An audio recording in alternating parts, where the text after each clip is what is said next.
overtime losses? Yeah, I mean, it's tough. I haven't been involved in a streak like that before. It's hard, right? We're looking for answers. The players are, they're feeling it. So, and you got nowhere to go. There's nowhere to hide, right? Like you just got to keep coming back and doing it. So, we're constantly looking for answers and everything, but we haven't got it done so far. I mean, we talked about how you can't just assume anything on this season based on last year. Still, how surprised are you to be sitting here at 1-4 with this team right now? Yeah. I mean, I am surprised. I mean, we talk about how the league is. I by no means did I think we were going to, run away with anything.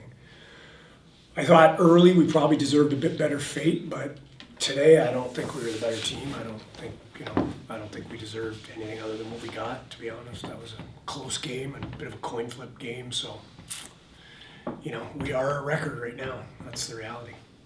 Considering how young the team is and this process that you've built over the years, should frustrations be tempered a little bit because this team is so young?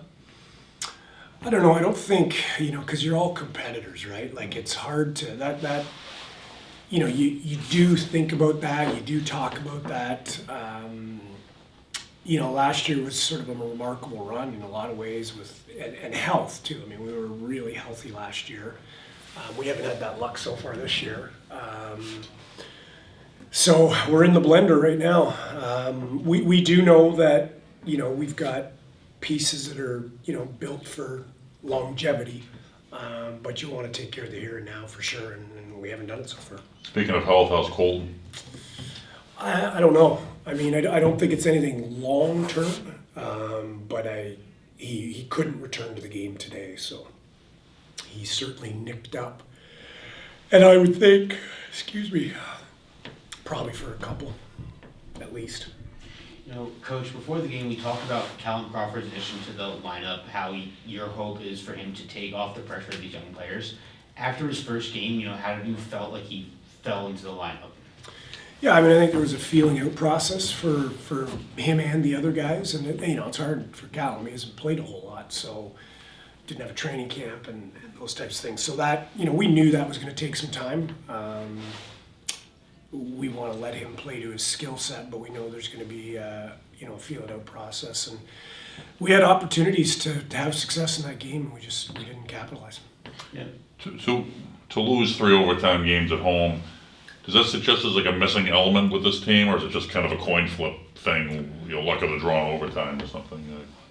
Yeah, I don't know. I mean, you get to overtime and it becomes one shot. We haven't been on the right end of any of that yet. This was just a back and forth game contest, right? It wasn't sort of like the Calgary game where we were in a good spot and we kind of let it slip away. This was just, in fact, we kind of battled back and tied it to get it to that spot. So I don't know. I mean, everybody looks for answers. So do I. I don't have any.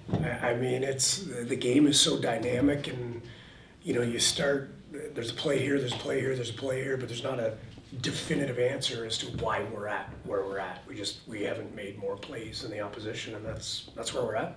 In the fourth quarter, in the fourth quarter and overtime, in the last 3 games, you've been outscored 17-7.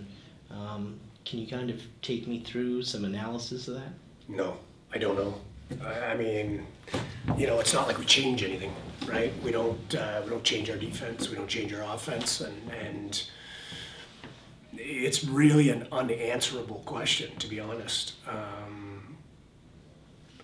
don't know. I don't know how to answer it. I mean, there's nothing that we do differently. It's just, we're looking for answers and to be better down the stretch, which we were last year. It's a mystery to me. It really is. I don't have a good answer for you. Dyson had 5 points in the Tucker out game. What can you say about his performance? He's finally starting to pick it up in the league.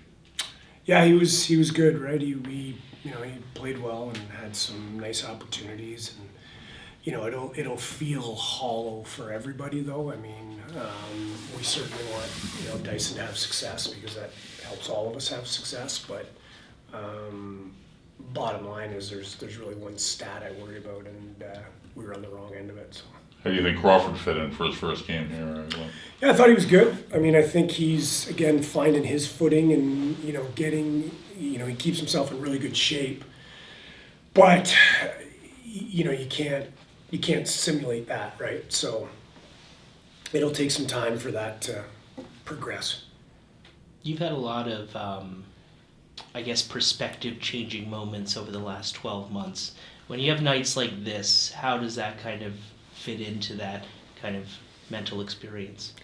Oh, I mean, it's to be honest, you're exhausted, right? Like you're exhausted with expectations, right? And you feel the burden of trying to guide this group to be successful. So it's tough. It wears you down when you have these consecutive shortcomings. So it's hard in the moment. It usually takes a little bit for the sting to go out of it, and then you get a little bit more specifically reflective. But it's tough.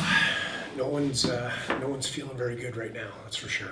Understanding the exhaustion, is there any silver lining in that you're that close, to being like 4-1 rather than if you were losing these games by like 4 or 5 goals? You know what I mean? Yeah, no, I mean there is that. I mean, you're certainly not going, my gosh, like we're not even competing. I mean, we are competing, and we're